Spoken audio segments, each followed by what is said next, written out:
before the cargo container. Its drawer has not lessened since you were last here. If anything, it seems to have grown slightly. Despite the dirt that surrounds and trails you, a beacon of light emerges from deep within you. The door stands silent. Satisfied, detective? Try again. Just like that, you hear a click, then a rattle. Some mechanism unlocks itself inside the door. Ahoy! Come on in! You can't be serious. The man stands at the far end of the shipping container. It's hard to say anything more about him. You cannot make out any of his details, but you do feel the overwhelming presence of capital. The feeling causes all the hairs on your body to stand at attention, like soldiers preparing for review. Something's amiss. The light beams bend around his face and scatter in 1,000 directions. It seems the laws of physics do not apply here. They are suspended, distorted, and echo. Trying to visualize the physics at play is liable to give you an aneurysm. Don't think about it too hard. In the general stillness, only your tongue moves, flickering as you utter. Welcome. Come in. Make yourself at home. Sorry, I'm not better able to receive you. I wasn't expecting visitors today. You can't hear him exactly, yet you're able to understand every word he says. It is very strange. An overwhelming hum covers everything. Voice doesn't escape from him. Now, what can I do for you, gentlemen?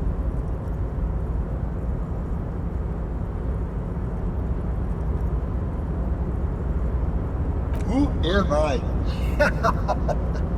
Oh, I haven't been asked that question for such a long time. I don't meet a lot of people outside my circle these days. Anyhow, my name is Rustam Theodore, investor, license holder, and extremely high net worth individual. And you are?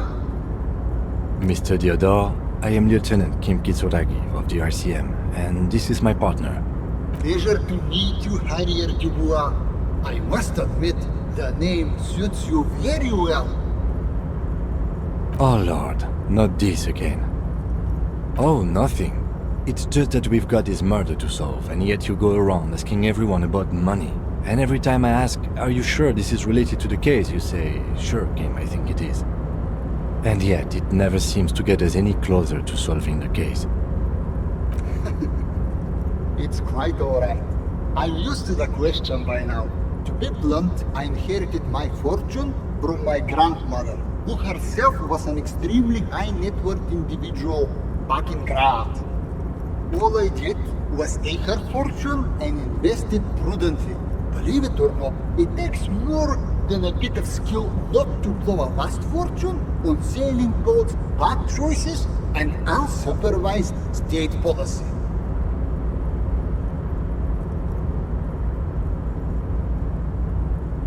And blow. I gotta tell you, at first, being rich is a lot of work. You've got to work hard because everything's so darn expensive. You know, prices increase exponentially at this income level. But then, once you've reached my position, it's nearly impossible for me not to make money. My assets are so diversified that I'm bound to come out ahead no matter what. Some of my lower net worth friends say to me, but doesn't that take all the fun out of him? And I tell them, not really.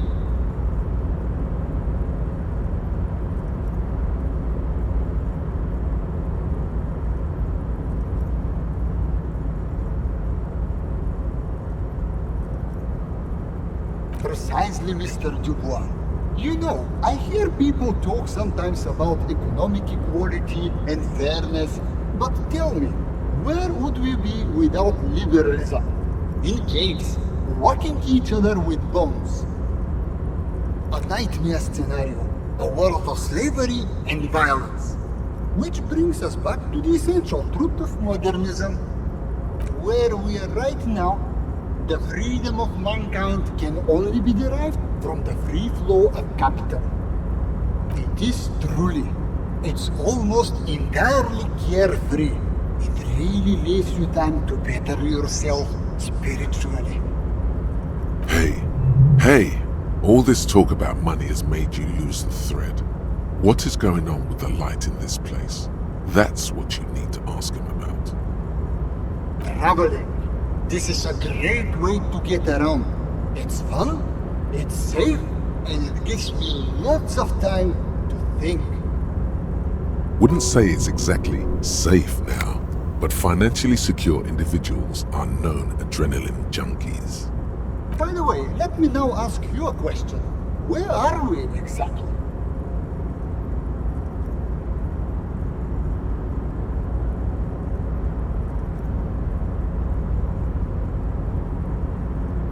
Was it Krasmazov that said, religion is parolidon for the masses? He may have been a commoner, but we're in agreement about that. Still, I imagine the architecture is quite lovely. It's a shame I can't get out and explore myself. One of the downsides of being an extremely high net worth individual is that mobs of low net worth individuals are constantly banding together to ask for money. Smart, you know? It also provides a means to hide from all the targeted advertising we extremely high net worth individuals are constantly subjected to.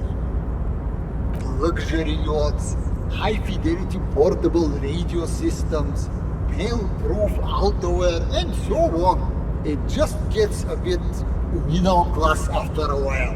A bit bourgeois. Don't get me wrong. They're nice things, but once you achieve a certain level of wealth, your time and mental space become much more important than material goods. He speaks from the heart. He has very different problems compared to low net worth individuals such as yourself. For example, no problems at all. What? No, I did not say that at all. Being rich is great. Just don't tell anyone I told you that. What do you mean? Are you talking about my chin? Oh, that's what you mean.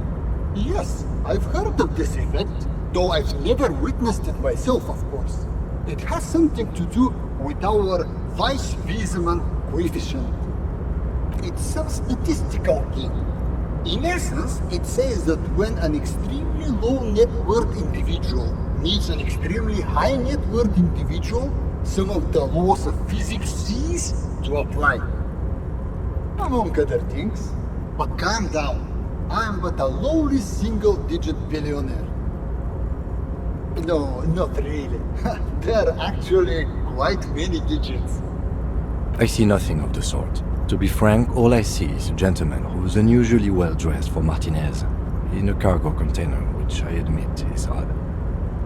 Yes, I imagine that does look strange to you, my container. Could you please stop asking everyone for money? It does not reflect well on the RCM, and to be perfectly frank, we can't afford to look worse than we already do. It's perfectly alright. Based on your appearance, I can tell I'm dealing with a smart man. As you may know, us high net worth individuals do not have a lot of cash on hand. Investments and liquidity are enemies of one another. I think I only have coins for coffee machines. Here is 3 real. How much can you get for this? Unbelievable. You managed to meet a man who's so rich, light literally bends around him, and all you can get out of him is 3 real? What's wrong with you? Yes, I'm sure. You know, maybe you can make that money grow. Come up with an investment plan. How's that sound? Deploying high-concept buzzword generator. All systems functional. Ready to engage in 3, 2, 1. It's time to disrupt the future. You've got to stay lean, innovative, and focus on what matters most. The children. A youth center, huh? What kind of youth center? A place to train buff kids. Come on, tell him what he wants to hear.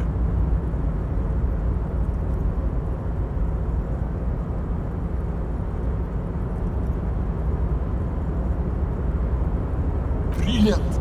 Without children, who'll be there to buy stuff in the future? When life closes a door, it opens a window, yes? What's the expected return on this?